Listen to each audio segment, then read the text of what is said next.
You've been lied to since birth. They told you to be yourself, to treat her like a queen, and that looks don't matter. These lies were designed to make you a compliant worker, not a successful man. It's time to swallow the pill and wake up to the realities of the world. What I'm about to share isn't meant to be bitter or resentful. It's about understanding the game so you can play it to win. This is the truth society doesn't want you to know, the stuff that, once you understand it, will change your life forever. Let us start with the first hard truth. Women don't love men the way men love women. This might sound harsh, but it's a fundamental difference in wiring. Men often love unconditionally. We see a woman, we fall for her, and we want to protect and provide for her, sometimes regardless of her status or accomplishments. A man can fall in love with a waitress and want to give her the world, but female love is often conditional. It's tied to a man's ability to provide, protect, and lead. A woman's attraction and love for a man are deeply connected to his status, his strength, and his competence. This isn't a flaw. It's a survival strategy hardwired over millennia. Understanding this isn't about blaming women. It's about recognizing that her love for you is contingent on you being the best version of yourself. This leads us directly to our second point. Respect is far more important than love in a relationship. Think about it. We're taught to chase love, to be romantic, to do anything for love. But have you ever seen a successful, long-term relationship where the woman doesn't respect the man? It doesn't exist. Respect is the foundation. When a woman respects you, she trusts your judgment, admires your ambition, and feels safe in your presence.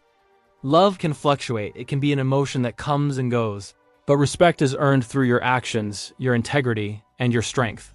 If you have to choose between a woman loving you and a woman respecting you, choose respect every single time. Love will often follow respect, but it rarely survives without it. Stop trying to be loved and start focusing on being a man worthy of respect. The third truth is a big one. Your market value is your own responsibility. No one is coming to save you. Society loves to tell men that looks don't matter, or it's what S on the inside that counts. While character is crucial, let's be real.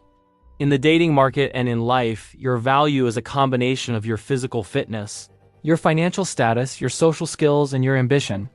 It's your job, and your job alone, to build these things.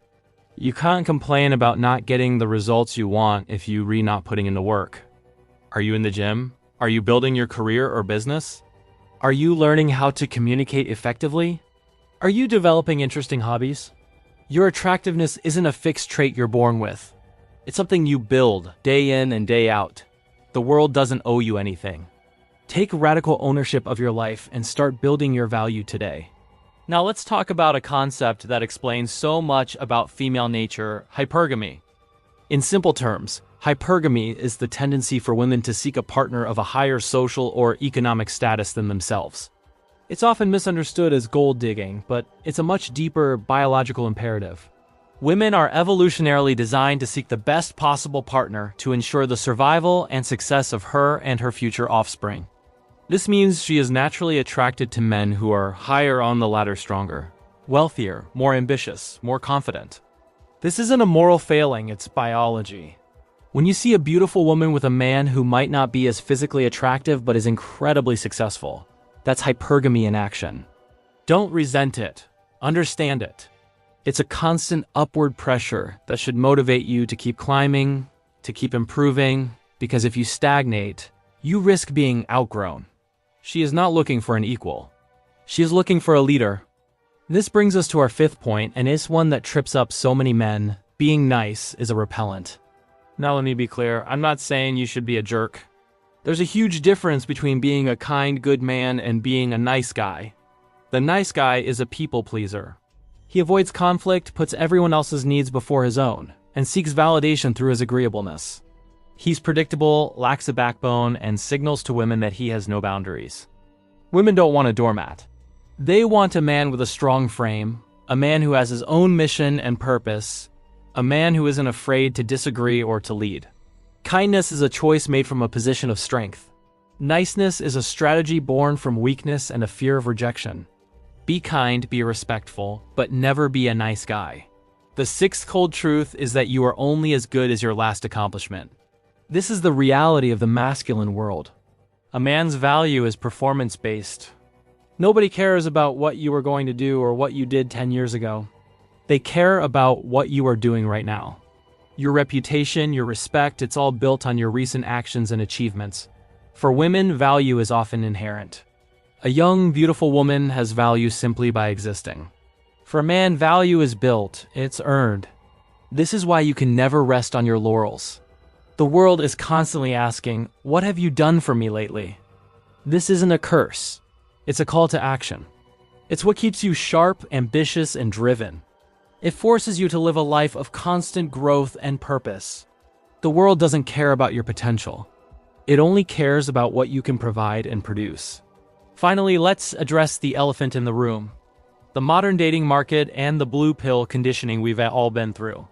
For decades, the education system, media, and feminism have pushed a narrative that has, in many ways, worked against men's natural instincts. We were taught to be more agreeable, less competitive, and to suppress our masculine core. This blue pill conditioning creates compliant worker bees, not sovereign kings. The dating landscape has shifted dramatically. Women have more options than ever before thanks to social media and dating apps. This creates a hyper-competitive environment where only the top percentage of men are getting the majority of attention. You can either complain about this new reality or you can adapt and thrive. So, what do you do with all this information? You start the process of reclaiming your masculine power. This isn't about being aggressive or dominating women. It's about taking back control of your own life. It means hitting the gym and building a body you're proud of. It means focusing on your career or starting that business you've been dreaming of. It means learning to set boundaries and saying no. It means having a mission in life that is bigger than any one woman or relationship. It's about building a life of purpose and excellence, not for anyone else, but for yourself.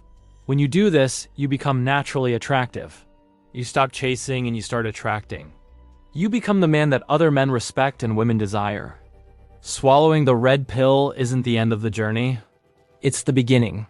It's a challenging path, but it's the only path to true freedom, confidence, and success as a man in the modern world. It's about waking up and realizing that you are the architect of your own destiny. You have the power to build yourself into the man you were always meant to be. The choice is yours. Thanks for watching. If this message resonated with you, hit that like button, subscribe for more truths, and share this video with a man who needs to hear it. See you in the next one.